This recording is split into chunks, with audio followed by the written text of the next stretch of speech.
무슨 프랑스 사람들조차 잘 모르는 뽕기도 이런 거를 그 외국의 브랜드 마치 돈 주고 사와가지고 하듯이 그런 수준의 부산 대한민국 수준이 아니지 않습니까? 원래 이번에 계약을 하려고 그러다가 네. 시민들께서 자꾸 그 또 일부 문제 제기도 있고 해서 12월까지 제가 좀 미뤄놨습니다.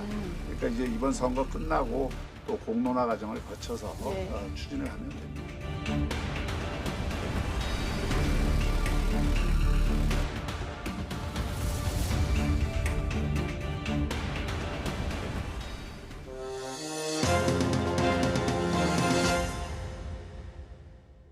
여러분 안녕하십니까. 시사포커스 인플러스 김동현입니다. 6.3 지방선거 이제 24일 앞으로 다가왔습니다. 매일매일 선거 관련 뉴스가 쏟아지고 있는데요.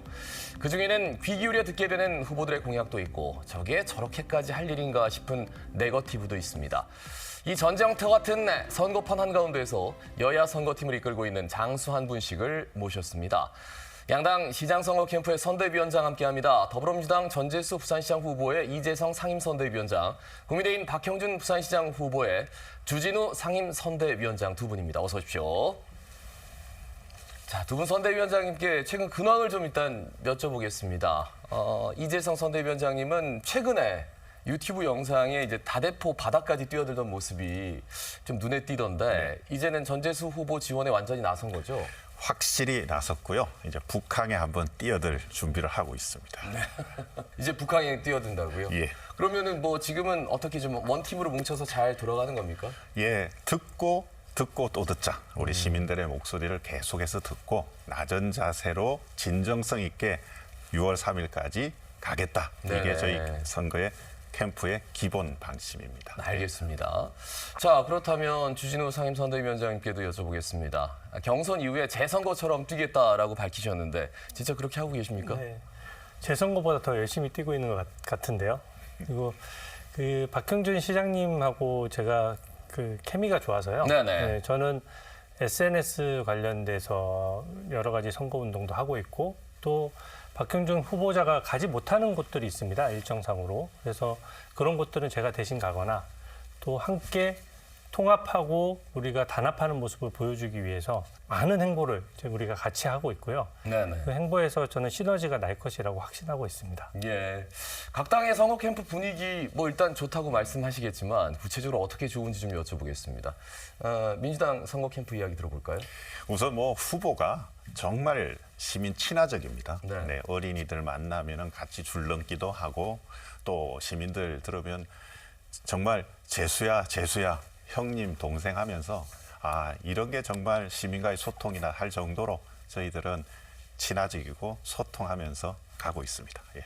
예, 같이 줄넘기 하면서 뭔가 소통하고 친화적으로 움직이고 있다라는 말씀인데 어떻습니까? 박형준 네. 후보 캠프는? 지금 선거 캠프에 사기가 많이 고조되어 있는 상황입니다. 지금 여론조사 추이가 좀 중요하거든요. 근데 기존에 나오던 여론조사 대비로 지금은 오차 범위 내에 들어오거나 아주 박빙인 여론조사까지 나오고 있기 때문에 사실 그 선거는 기세도 중요하거든요. 네네. 그래서 그 기세에 의해서 지금 뭔가 사기가 굉장히 높아져 있는 상황이고요.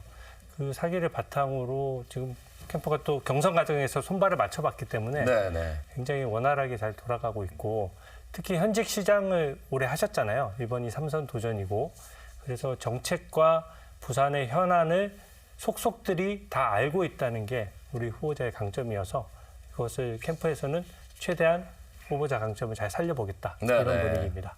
여론조사 이야기는 또 부산 MBC 여론조사가 있기 때문에 추후에 좀 말씀을 나누고요.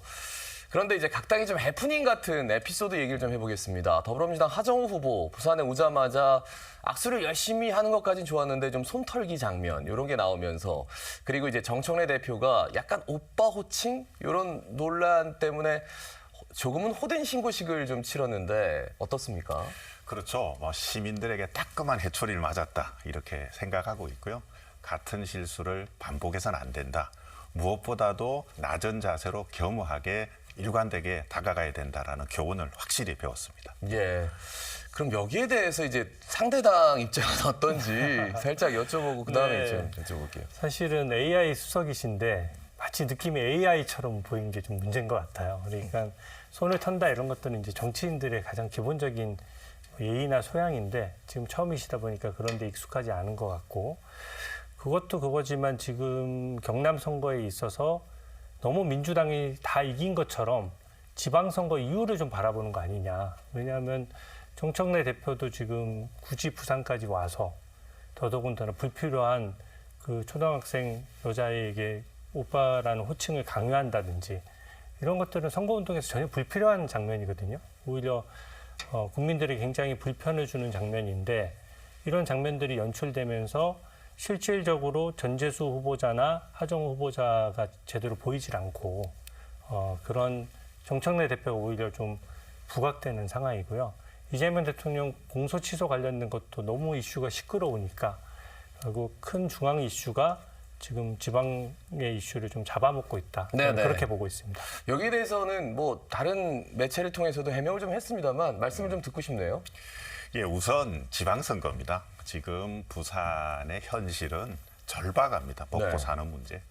지금 시민들이 원하는 거는 좀 돈이 없더라도 나같이 어려운 사람이 이 어려움을 잘 극복해 줄 수 있는 시장, 국회의원이 필요하다 그래서 저희는 민생 그리고 단기적인 정책뿐만 아니라 중장기적인 비전 이 두 가지 축으로 시민들을 만나고 있습니다. 알겠습니다.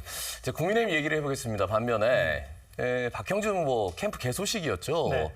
국민의힘 장동혁 당대표가 왔는데 이 조경태 의원이 축사를 하는 그 와중에 좀 고성이 오가는 해프닝이 일기도 했는데 여기에 대해서 좀 여쭤보고 싶습니다. 네.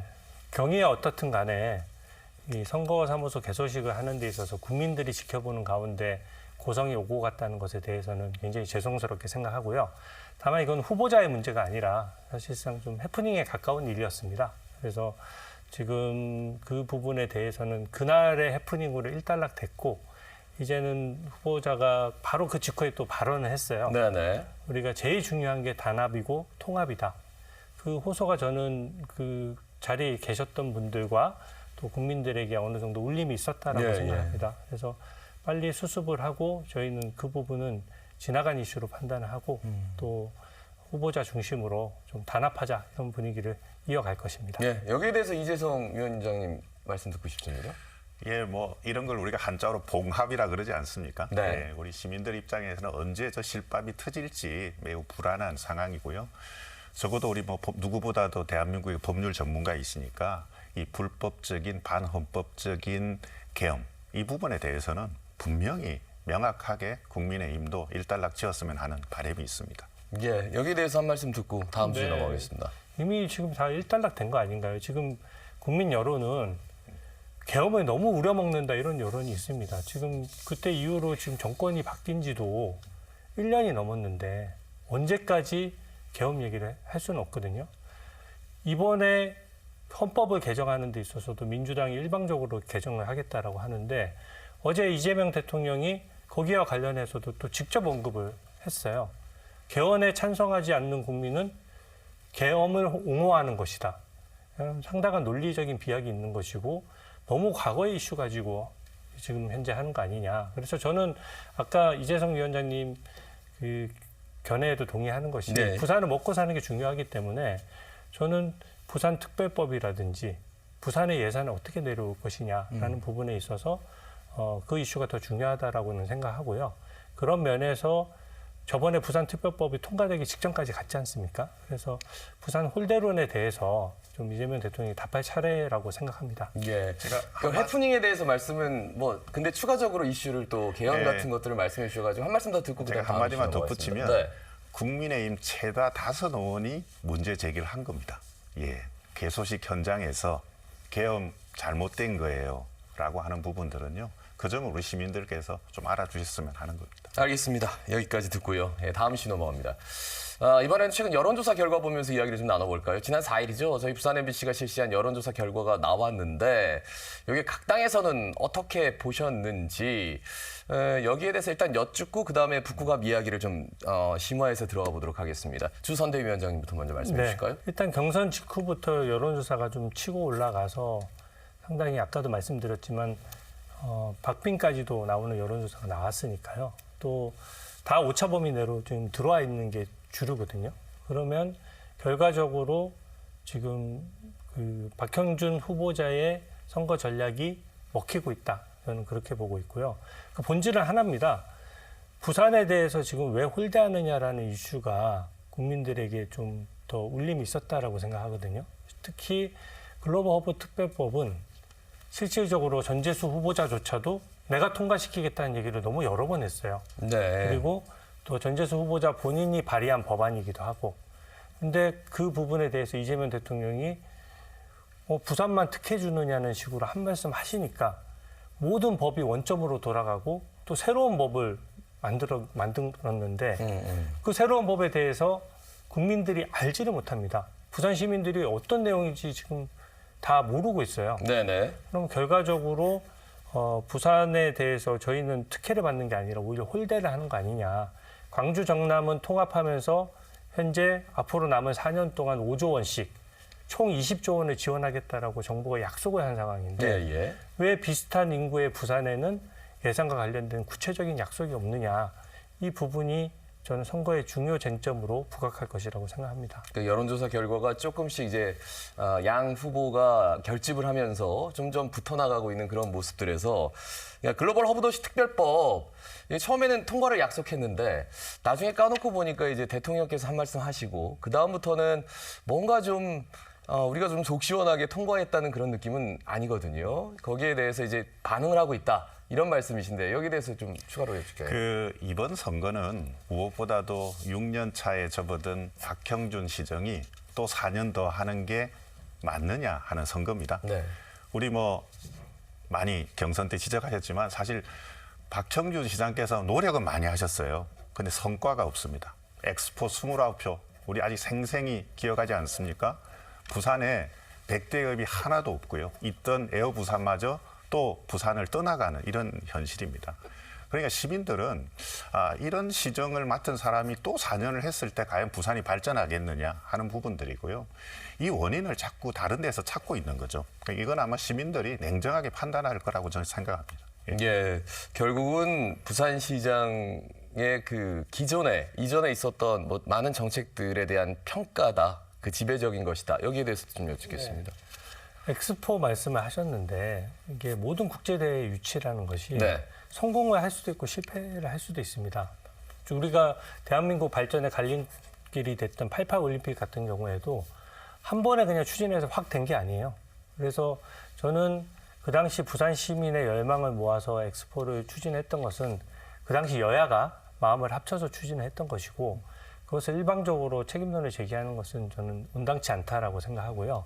그 결과가 지금 녹아들어서 부산에만 지금 관광객들이 360만이 들어오고 있는 상황이고 실질적으로 부산의 브랜드 가치가 높아졌다는 것에 대해서는 대부분 동의를 하실 겁니다. 그래서 저는 국제대회 유치는 우리 국익과 직결되는 문제거든요. 그래서 이 부분은 이게 잘됐다 잘못됐다를 따질 것이 아니라 다음에 또 어떤 국제대회를 유치하고 또 어떤 국제행사를 유치해서 부산의 실질적인 고부가가치 관광산업을 살릴 거냐 이런 식으로 논의가 진행되어야 저는 건설적일 것이라고 생각합니다. 그러니까 엑스포 실패만을 따질 게 아니라 어떤 도시 브랜드가 격상되고 외국 관광객이 늘어나고 이런 이후에 많은 인센티브, 효과가 있었다 이런 말씀이세요? 그렇죠. 도전 그 자체를 이야기하는 게 아닙니다. 네. 여러분 29표입니다.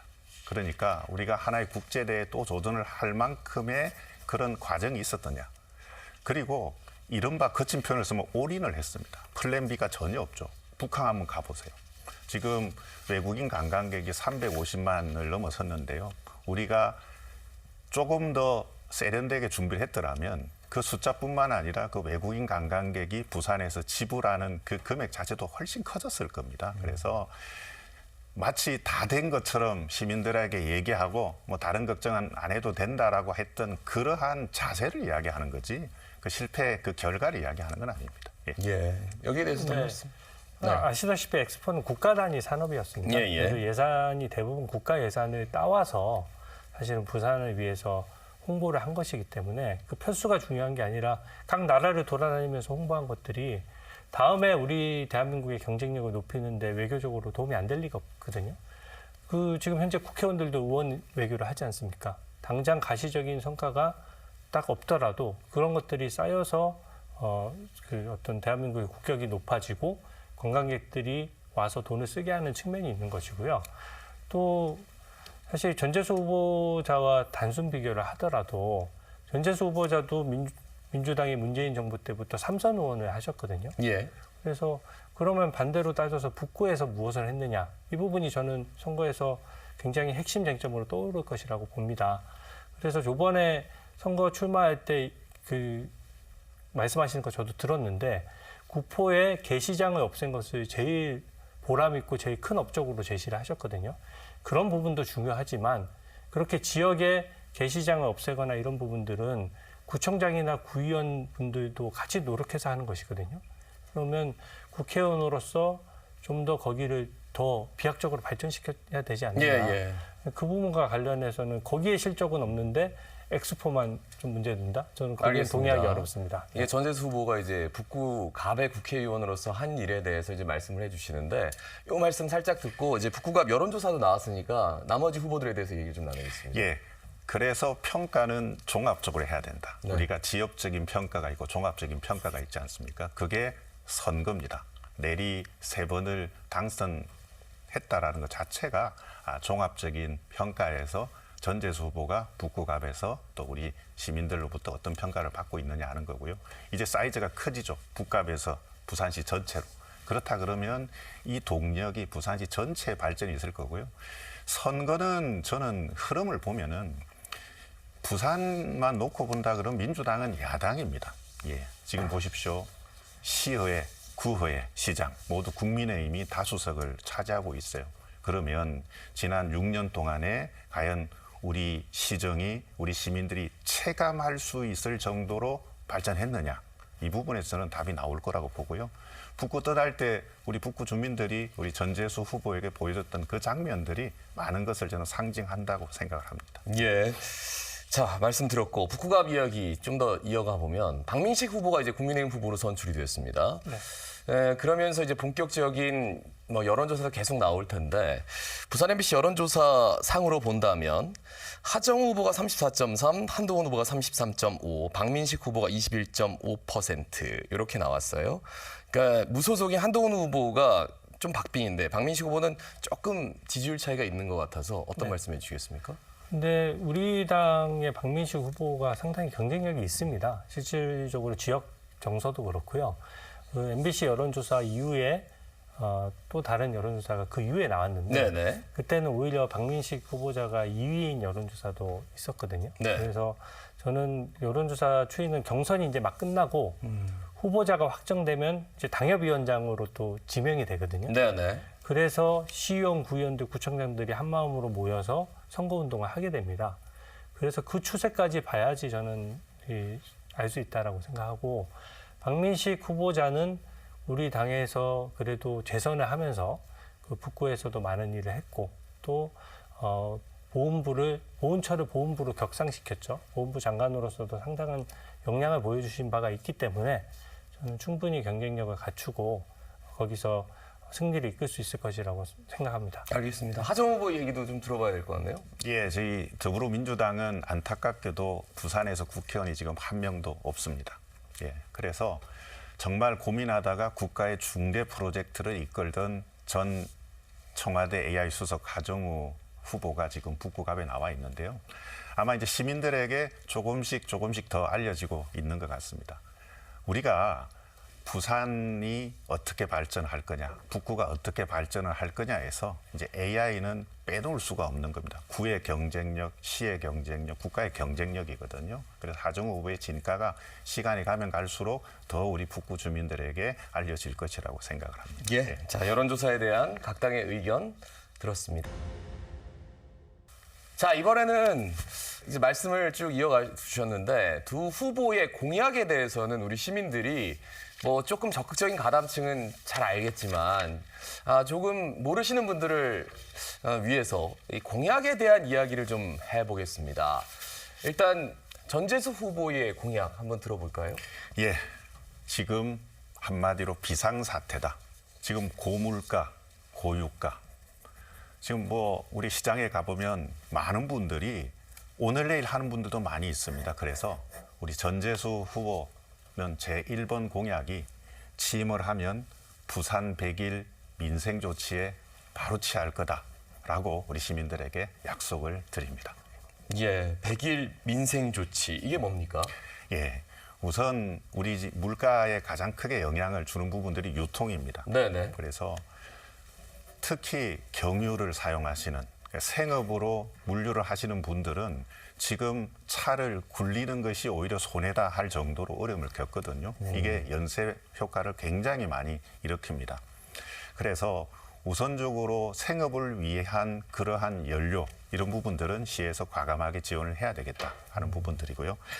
두 번째는 시장을 살려야 됩니다. 소상공인들을 살려야 합니다. 그러니 100일 동안 비상 상황이다라고 생각해서 우리 생존을 위한 소비 진작 바우처 제도를 시행해 나갈 겁니다. 이렇게 해서 만약에 전재수 후보가 시장이 된다면 100일 동안 부산시는 비상체제, 민생 살리는 비상체제로 들어갈 거다. 이렇게 말씀드립니다. 예, 알겠습니다.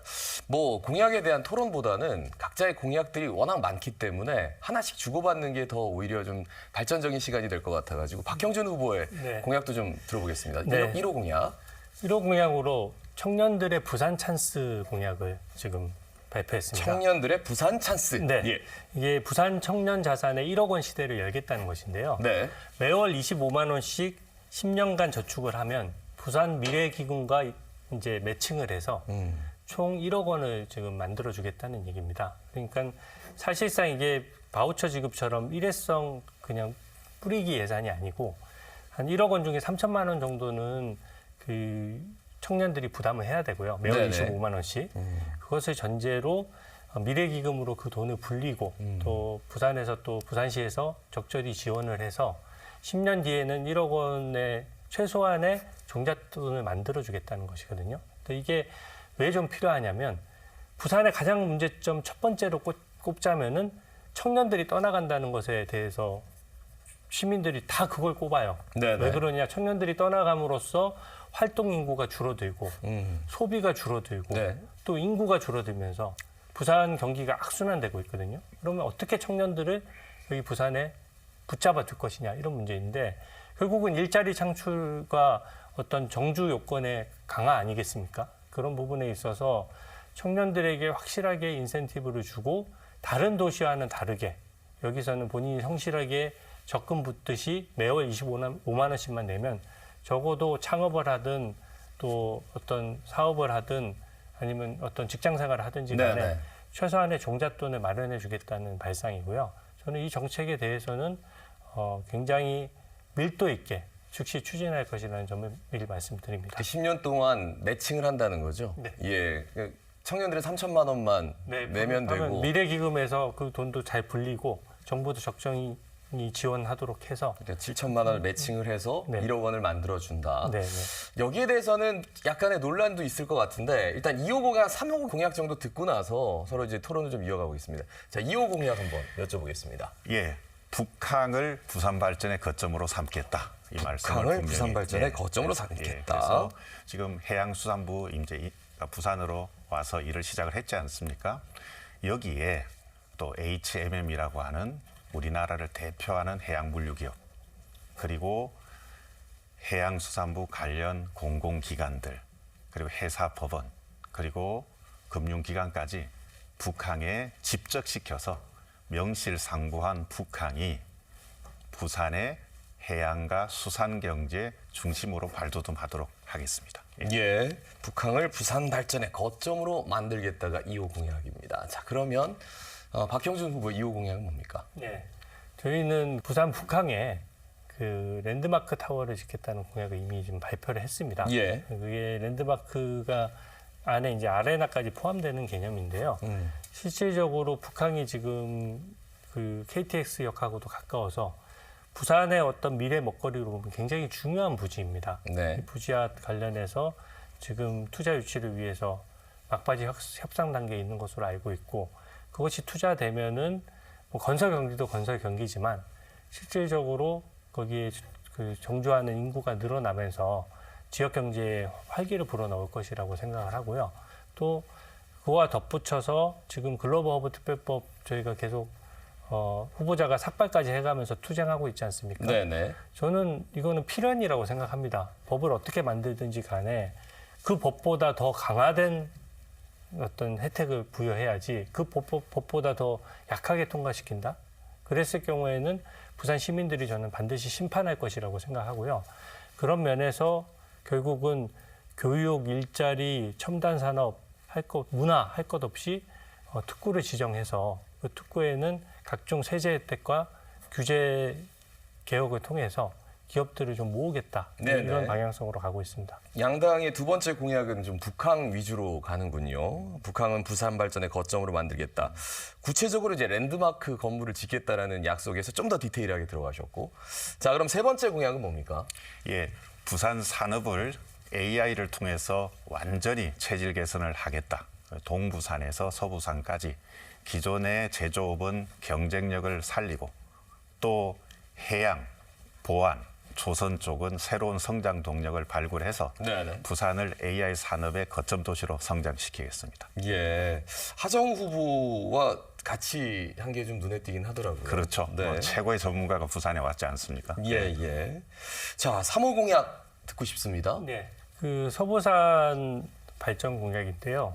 그동안은 우리가 너무 바다를 중심으로 발전을 많이 했기 때문에 네. 지금 박형준 후보자 같은 경우에는 낙동강을 중심으로 개발을 하겠다라는 명확한 비전을 가지고 있습니다. 그래서 낙동강 5원 공약이라고 해서요. 여기를 각각 특색 있게 낙동강의 거점들을 을숙도부터 시작해서 화명까지 그 5군데의 거점 지역을 지정해서 그 부분을 각각 특색 있는 아름다운 정원으로 만들고 그 정원에 가기 위한 어떤 인프라들을 많이 넣어서 교통 그리고 관광 이 두 마리 토끼를 동시에 잡겠다는 공약이고요. 그러기 위해서 서부산에 좀 예산을 집중 투입해서 네. 서부산권의 확실한 발전을 이뤄내겠다라는 비전을 가지고 있습니다. 예, 알겠습니다. 자, 이제 양당의 이제 공약들을 쭉 들었어요. 이제는 각 당이 생각하는 상대당의 공약의 맹점, 우려점 이런 것들을 토론할 수 있는 시간을 드리겠습니다. 선대위원장님, 일단 국민의힘부터 한번 들어볼까요? 네, 우리 공약이랑 연계돼서 좀 여쭙고 싶은데요. 북한의 지금 전재수 후보자 같은 경우에는 야구장을 짓겠다라고 하고 있습니다. 네네. 근데 지금 사실은 그 동래구에 사직 야구장이 있지 않습니까? 네네. 거기에 대해서 리모델링 예산도 받아져 있고 또 그 리모델링 예산을 통해 가지고 또 메이저리그급의 굉장히 멋진 야구장을 지으려고 하고 있는데 지금 그 야구장 갑자기 옮겨버리면 일단 국가 예산을 다 확보한 것에 대한 매몰 비용이 그대로 날아가는 문제가 있고요. 네. 두 번째는 사직구장을 중심으로 상권이 형성돼 있고 거기는 사직 야구장이 없으면은 상권이 어떻게 보면은 살리기가 되게 쉽지 않습니다. 그리고 교통편도 야구를 보러 오기에 굉장히 좋은 여건을 가지고 있거든요. 예, 예. 그런 측면에서 좀 그렇게 했을 경우에 동래구에 대해서 좀 발전이 오히려 두루두루 균형 있게 발전해야 되는데 거기에 좀 문제가 있는 거 아니냐. 그리고 두 번째는 이 북한 부지 같은 경우에도 야구장만 옮겨오게 되면은 실질적으로 그 부지는 부산의 랜드마크 부지여야 되는데 실질적으로 야구는 시즌용이지 않습니까? 네. 그래서 너무 야구장보다는 랜드마크 타워나 아레나 같은 더 많은 사람들이 상시적으로 볼 수 있는 것으로 해서 저희는 사직 야구장과 투트랙 전략으로 가야 된다라고 네, 보거든요. 네. 그 점에 대한 좀 의견을 한번 여쭙고 싶습니다. 그 1, 2, 3호 공약 중에 이제 북한을 부산 발전의 거점으로 만들겠다라는 그 공약 중에서 구체적으로 전재수 후보가 내놓은 북한의 야구장을 짓겠다라는 것들에 대해서 말씀을 이어가 주셨는데 답변을 듣겠습니다. 예, 우선 우리 지금 사직구장 근처에 계신 상인 여러분 걱정 안 하셔도 됩니다. 예, 지금 프로야구가 72일 열립니다. 울산에 가서 하는 경기 빼면요. 70일도 채 열리지 않아요. 지금은 한 70일 정도 손님을 받고 있는 상황입니다. 이게 365일 소비가 일어날 수 있는 구조로 바뀐다라는 겁니다. 이제는 야구도 할 수 있는 복합 문화 공간의 시대가 열려야 한다는 얘기고요. 야구 있을 때는 야구를 보고 야구가 없을 때는 다른 부분들도 하고 또 야구라는 게 프로야구만 있는 게 아니거든요. 또 우리 시민들이 직접 하고 싶은 야구도 있고 또 아마추어 그리고 학생들 야구도 있습니다. 그래서 만약에 어떤 북한 쪽에 새로운 동구장이 생긴다면 이거는 한마디로 플랫폼이에요. 산업을 새로 일으킬 수 있는 하나의 플랫폼으로서의 복합 문화 공간이고요. 또 사직은 사직 나름대로 365일 시민들이 즐길 수 있는 그런 역할을 하는 플레이그라운드가 또 생길 거니까 걱정 안 하셔도 됩니다. 짧게만 네, 말씀드리고 네. 싶은데 토론이니까요. 네네. 근데 사직구장 같은 경우에 지금 저도 공약을 봤어요. 근데 거기 사회인 야구나 이런 것들을 유치해서 1년간 유지를 하겠다는 건데 좋은 말씀이지만 실현 가능하겠느냐의 문제가 있거든요. 상인분들 권익은 상인분들이 제일 잘 압니다. 상인분들이 일단 극력 반대하세요. 본인들이 아시는 거죠. 당신들이 알고 계시는 거고 그러면 사회인 야구를 했을 때 지금 프로야구 관중처럼 롯데팬들처럼 그렇게 다 모여가지고 과연 그 상권을 유지할 수 있을 것이냐 거기에 대한 실질적인 우려가 있고 또 매몰 비용도 있거든요. 아깝잖아요. 국가 예산을 따서 다 지금 비용이 들어갔고 그러면은 북한과 사직 야구장 투트랙 전략으로 가면 양쪽 다 부산의 랜드마크를 받을 수가 있는 건데 네네. 이걸 옮겨오게 되면은 이제 동래구만 좀 힘들어지지 않느냐 거기에 대한 실질적인 우려가 있는 거거든요. 네. 제가 좀 덧붙이면 그래서 사실은 우리 그런 겁니다. 그러니까 이 창의적인 발상이 필요한 시대입니다. 예, 지금 야구는 정확하게 말하면요. 70일 동안 밤에만 이용이 되는 거예요.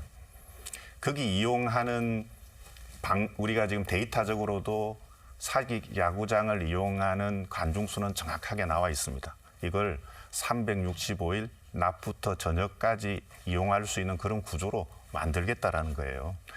우리 코스피 5천 간다 그랬을 때 어떻게 했습니까? 그게 되겠냐 그러는데 지금 7천 찍었습니다. 그래서 새로운 혁신, 인공지능 부분들까지 다 도입해서 사직은 지금보다도 훨씬 더 많은 분들이 이용을 하고 이게 구매로 이어지고 가능하면 체류용까지도 가능할 수 있도록 해서 우리가 또 사직 경제도 확실하게 챙기도록 하겠습니다. 알겠습니다. 자, 이번에는 상대당, 그러니까 국민의힘 박형준 후보의 공약들, 청년들의 부산 찬스, 부산의 랜드마크, 또 서부산 발전 공약, 여기에 대해서 어떤 말씀 해주실지요? 저는 일단 키워드는 상당히 잘 잡았다고 해서 칭찬드리고 싶은데요. 그 처방에 조금 문제가 있습니다. 잘 아시겠지만 금융이라고 하는 부분들은요. 위험을 감내하지 않고 고수익을 가져올 수 없습니다. 이건 뭐 검사 시절에 잘 아실 겁니다. 다 사기입니다. 위험 없는 고수익은요. 그러니까 핵심만 찍으면 3천만 원 내면 7천만 원 주겠다라는 거잖아요. 이 7천만 원은 위험을 감내하지 않고서는 생길 수 없습니다. 그렇기 때문에 좀 더 세밀하게 검토도 하시고 하고요. 또 하나는 지금 청년들이 부산을 떠나는 게 10년 뒤에 7천만 원 어떻게 생길지 모르겠지만 주지 않아서 안 떠나는 게 아니고 똑같은 10년 근무를 했을 때 내가 부산에서 10년 그리고 서울에서 10년 이 서울에서 10년이 훨씬 더 자기 자신의 밸류를 키운다라고 생각을 하는 거거든요. 그 해법은 양질의 일자리, 그 전도 유망한 기업 이런 부분들을 통해서 내가 10년 지나면 내 스스로의 가치가 뛸 거다라는 확신을 줄 때 가능한 것입니다. 예. 예, 바로 말씀 듣겠습니다. 네. 뭐 좋은 기업을 유치하는 것에 반대할 사람은 없죠. 거기 동의합니다. 근데 지금 그것만으로 되겠느냐. 또 기업을 유치하는 데는 상당한 시간이 걸려요.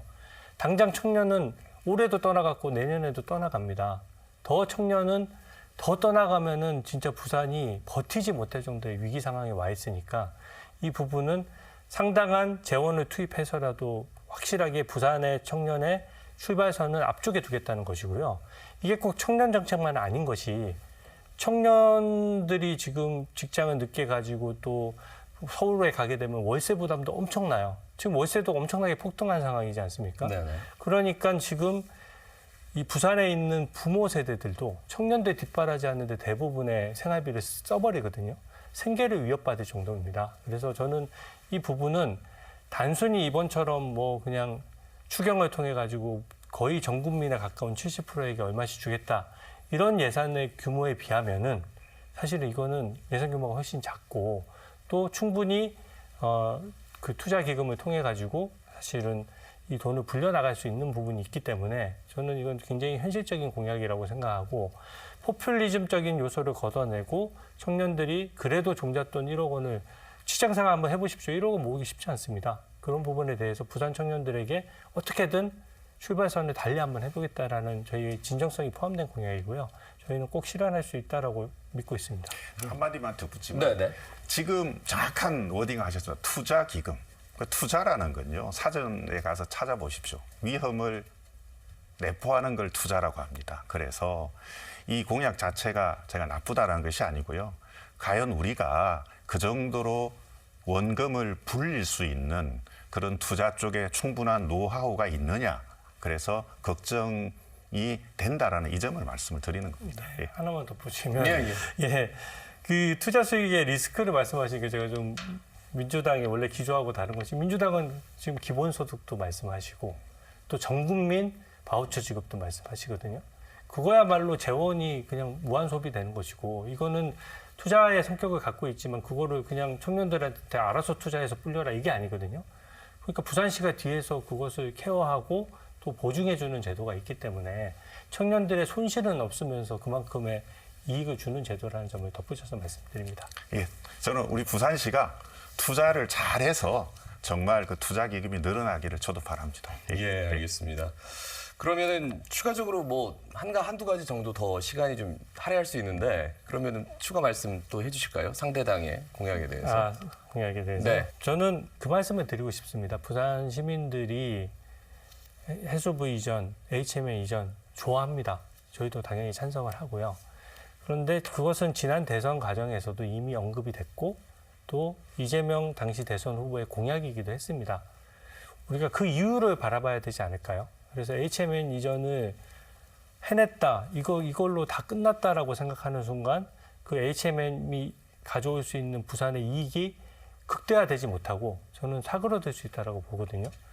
HMM이 이전되더라도 HMM의 이익 유보금이 10조 원이 넘습니다. 그래서 거기 HMM이 부산에 정착할 수 있도록 그 유보금 중에서도 사옥도 좀 짓고 또 전반적으로 지금 정부가 사실상 지분을 가지고 있거든요. 네네. 그래서 그리고 물류 인프라에도 좀 투자를 하게 해서 그러면 기업에도 이익이 되고 부산의 전체적인 발전에도 도움이 되고 건설 경기에도 도움이 되거든요. 근데 지금은 HMM 이전을 하는 것이 곧 끝난 것처럼 항상 발표를 하시더라고요. 저는 좀 더 꿈과 부산의 미래 기대치를 높여놔야 정부로부터 더 받을 수 있다라고 생각하고요. 네네. 물론 HMM 이전만 하더라도 저도 크다고 생각합니다.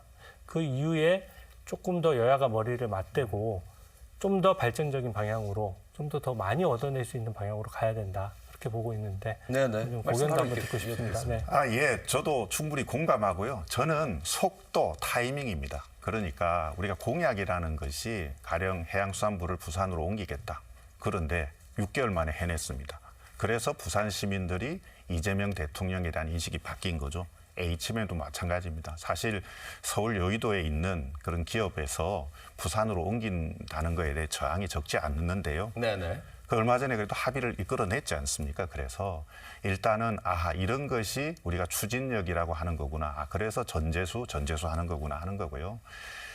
이후에 저는 환경 구조를 만드는 게 중요하다고 봐요. 기업 유보금을 사실 강제로 이래라 저래라 하는 것들은 꼭 적절한 건 아닙니다. 하지만 기업의 경험을 살려본다 그러면 북항이라는 곳은 충분히 투자할 만한 가치가 있는 곳이기 때문에 네네. 여야 머리를 맞대고 또 우리 부산시장이 누가 되든 이 시장이 또 정부랑 머리를 맞대가지고 HMM이 부산에 성공적으로 안착할 수 있도록 다 같이 힘을 모았으면 합니다. 알겠습니다. 자, 상대당의 맹점, 공약의 우려점에 대해서 이야기하고 있는데 이제 민주당 한 가지 더 물어보시고 그 다음에 국민의힘 답변 듣고 다음 주제 넘어가겠습니다. 저는 우리 경선 과정에서도 많이 지적하셨지만 우리 왜 박형준 시장님이라고 왜 부산 경제를 안 살리고 싶었겠습니까? 저는 그 역부족이라고 생각을 하거든요. 그러니까 기존에 하는 방식이죠. MOU부터 해서 크게 얘기해버립니다. 마치 뭔가 큰 게 결정이 된 것처럼. 근데 그 뒤에 실질적인 진행이 없거든요. 그래서 이번에 이제 많은 이제 공약들을 제시하고 계신데 이것이 단순히 MOU 수준에서 그치지 않고 실질적인 결과를 가져올 수 있도록 매진해 주셨으면 하는 당부 말씀을 드리고 싶습니다. 예. 예, 답변하고 다음 주제 넘어가겠습니다. 모든 투자가 이행되기 전까지는 다 MOU 단계로서 시작되는 것이고 MOU로만 끝나는 것이 아니라 투자까지 이어진 케이스가 많이 있습니다. 그래서 저는 그 부분에 대해서는 계속해서 그 성과를 내고 있다는 점을 말씀드리고요. 특히 지금 여러 가지 통계로서 좀 얘기를 해야 되는데 이 전체적으로 부산의 여러 가지 통계 수치가 굉장히 좋아진 건 분명히 있습니다. 우선 일자리가 많이 확대됐는데 상용 근로자가 역대 처음으로 100만 명을 넘어섰고요. 역대 처음이라는 거는 그 추세를 보여주는 것이거든요. 네. 그리고 아까 말씀드렸다시피 관광객은 이미 364만 명을 넘어선 상황입니다. 네네. 그런 성과들이 지금 뒷받침되고 있고 기업 투자 유치도 약 19조가 이제 추진되고 있고 혹은 이미 추진이 된 것들도 많이 있거든요. 근데 그 전에 비교해 보면 2020년도에는 2,815억 원밖에 안 됐어요. 그러니까 이게 수준으로 보더라도 몇십 배가 는 겁니다. 그런 부분이 있기 때문에 저는 투자 유치에 있어서는 성과를 많이 냈다라고 보고 그 부분은 구체적으로 뭐 또 후보자들끼리 토론하는 과정에서 충분히 사례로서 말씀드릴 수 있을 것이라고 생각합니다. 예. 저는 시민들께 묻겠습니다. 부산 경제 나아졌습니까? 예. 그러니까 우리가 통계로 했을 때 이제 핵심이 중요합니다. 그러니까 우리 부산 지역 대졸 취업률이 6년, 7년 연속 꼴찌입니다. 예. 이거 자체가 저는 분명하게 지금 나타내고 있다고 보는 것들이거든요.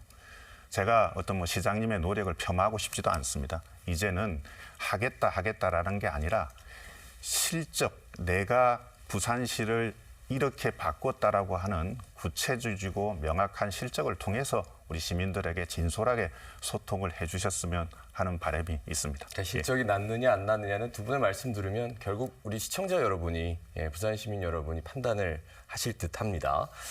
자, 남은 선거 기간에 여러 가지 변수가 있겠죠. 각 캠프에서 예상하는 뭐 돌발 변수랄까요?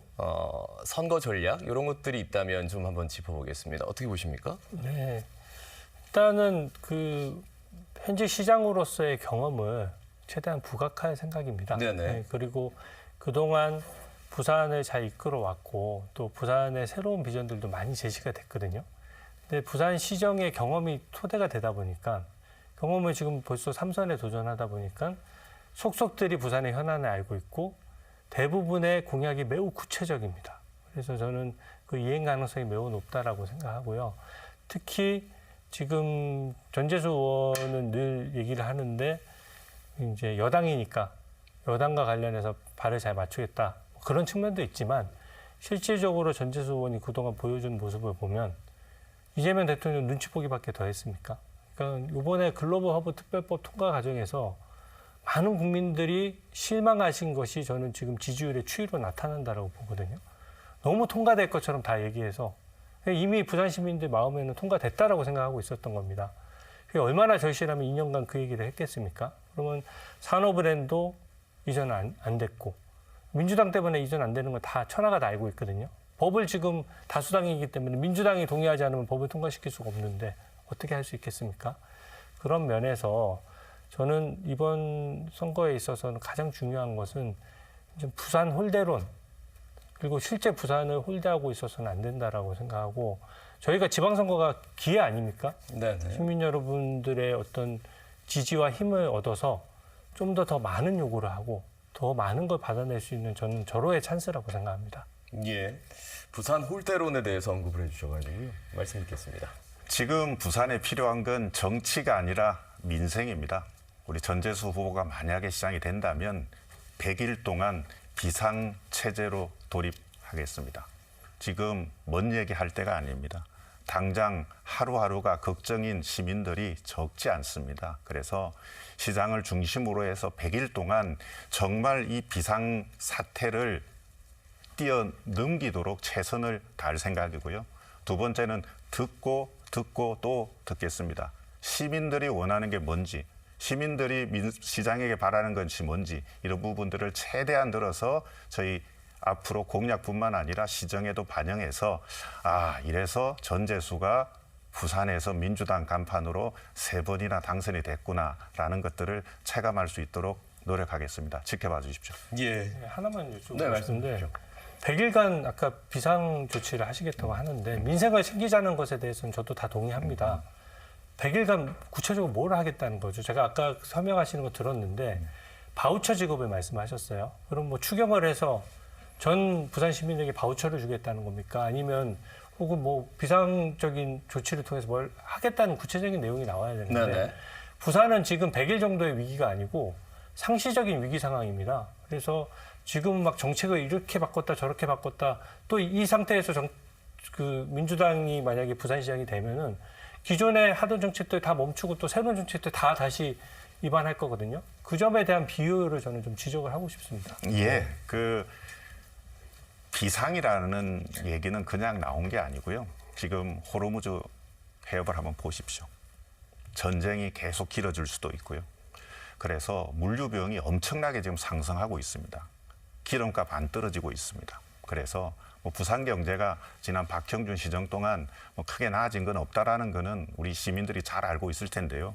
지금은 진짜 위기라는 겁니다. 그래서 리더는 우선순위를 어디에 두느냐가 매우 중요합니다. 그러니까 전재수 후보가 만약에 시장이 된다면 지금은 민생 챙기는 게 최우선이고 적어도 이 100일 동안은 여기에 모든 역량을 집중하자라고 하는 그런 측면으로 얘기 드리고 싶습니다. 예, 두 분의 말씀을 듣는데 제가 조금 반성하게 되는 게 보통 이제 정치 토론을 하게 되면 당대표 이야기도 하고 여야 속사정 이야기도 하고 뭐 단일화 이야기 이런 것들을 다 제외하고 오롯이 공약과 정책만으로 말씀해 주시니까 역시 상임 선대위원장님과 함께하기 때문에 뭔가 좀 품격 있는 토론이 되는구나. 오늘 또 경제 전문가셔가지고 네, 서로 네. 칭찬도 이렇게 해주시고요. 그러면 그냥 뭐 여쭤보겠습니다. 이게 국민의힘 속사정인데 북구 갑에 네. 단일화에 대한 이야기가 계속 지금 나오고 있거든요. 네. 네, 여기에 대해서는 어떤 말씀 해주시겠습니까? 근데 지금 원칙의 문제 아닌가요? 우리 국민의힘의 박민식 후보자가 최종 후보자로 결정된 게 지금 며칠 안 됐습니다. 네, 하루 네. 이틀밖에 안 됐거든요. 그렇죠. 그래서 저희는 공당으로서 또 제1야당으로서 지금 민주당의 폭주와 이재명 대통령의 일방적인 공소 취소를 막을 또 책무가 있다라고 생각하고요. 그러려면 지금 제1야당인 국민의힘을 중심으로 뭉칠 수밖에 없는 상황이고 당원이든 당에서 공천을 받으신 분들이든 또 당 소속 국회의원인지 간에 그 원칙을 넘어설 수는 없다라고 생각합니다. 그래서 저희는 박민식 후보자를 중심으로 또 그 북구갑에서 승리를 하기 위해서 최선을 다할 것이고 벌써 지금 후보자가 선정되고 후보자는 단일화 방침이 없다라고 발표를 했는데 거기와 다른 얘기를 지금 한다는 것은 저는 그건 좀 맞지 않다 그렇게 보고 있습니다. 예, 상대당 이야기라서 뭐 좀 말씀을 여쭙는 게 조심스럽습니다. 하정우 후보는 그럼 어떻게 대응하실지 그걸 예. 여쭤볼게요, 그러면. 뭐 하정우 후보 오로지 민생입니다. 네, 지금 가령 타당 후보들이 2명인데 그 후보들이 어떤 식의 어떤 뭐 정치적 계산을 할 거냐 하는 부분들은 염두에 두고 있지 않고요. 북구 시민들의 얘기를 듣고 또 듣고 북구를 실제로 어떻게 발전시키는데 매진하고 있다. 이 말씀 분명히 드립니다. 예. 예. 자, 두 분의 말씀 잘 들었고요. 마지막으로 이번 선거의 의미를 어떻게 규정하는지 그리고 유권자에 대한 당부의 말씀 전해주실 시간 드리겠습니다. 주 상임 선대위원장님부터 네. 말씀해 주시죠. 지금 부산의 민생이 어려운 것은 청년들이 떠나가는 문제도 있지만 환율이 높고 물가가 높고 유가가 높습니다. 지금 이란 전쟁을 계속 어떤 구실 삼고 있는데 실질적으로 이란 전쟁 이전에도 환율이 1,500원에 육박을 하고 환율이 높다 보니까 외국에서 사오는 물건은 다 비싸게 사올 수밖에 없어요. 원료값이 올라가니까 자영업자들은 지금 죽어나는 상황이거든요. 그런 상황에서도 민주당은 지금 자영업자들이 아르바이트처럼 쓰는 단기 고용에 대해서도 연가를 1일 단위로 쓰던 거를 1시간, 2시간씩 연가를 쓰도록 하겠다. 그 얘기는 자영업자 입장에서는 날벼락 같은 얘기거든요. 식당에 점심이나 저녁에 식당 장사를 좀 피크타임에 해가지고 그걸 가지고 겨우 유지를 하는데 그때 갑자기 뜻하지 않게 연가를 써버리면 어떤 비용으로 자영업자가 버텨내겠습니까? 저는 아까 말씀 잘 하셨는데 민생이 어려운 것은 무슨 정책의 잘못도 있지만 실질적으로 국가 부채나 빚을 늘리는 것을 두려워하지 않고 또 그 돈을 사실 많은 사람들에게 그냥 돈을 뿌림으로써 경기 부양 효과보다는 물가 상승의 문제가 더 많이 커지고 있어요. 그런 부분에 있어서 저는 민주당의 정책 방향을 바꿔야 되고 그런 면에서 지방선거에서 이 부분이 좀 부각이 돼서 민주당이 좀 방향을 바꿔줬으면 좋겠습니다. 예, 여기까지. 자, 이제 이 상임선대위원장님. 네, 지난 6년간 부산 경제 나아졌습니까? 우리 부산 청년 여러분, 부산을 떠나고 싶지 않으십니까? 네, 지금 필요한 거는 민생이자 경제입니다.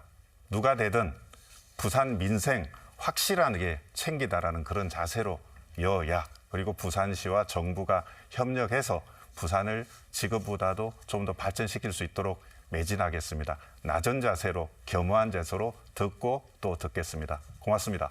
예. 자, 오늘 아침 두 분 함께했습니다. 더불어민주당 전재수 부산시장 후보의 이재성 상임선대위원장, 국민의힘 박형준 부산시장 후보의 주진우 상임선대위원장이었습니다. 두 분 고맙습니다. 자, 오늘 시사포커스인 플러스에서는 여야 시장 후보의 캠프에 상임선대위원장들을 모시고 이야기를 나눠봤습니다. 공지 하나 할 게 있습니다. 이틀 뒤인 오는 12일 화요일 저녁 5시 10분부터는 전재수, 박형준 여야 두 후보의 부산시장 후보 토론회가 저희 부산 MBC TV를 통해 생방송으로 80분간 진행됩니다. 여러분의 많은 시청 부탁드립니다. 자, 시사포커스인 플러스 오늘 순서는 여기까지입니다. 여러분 고맙습니다.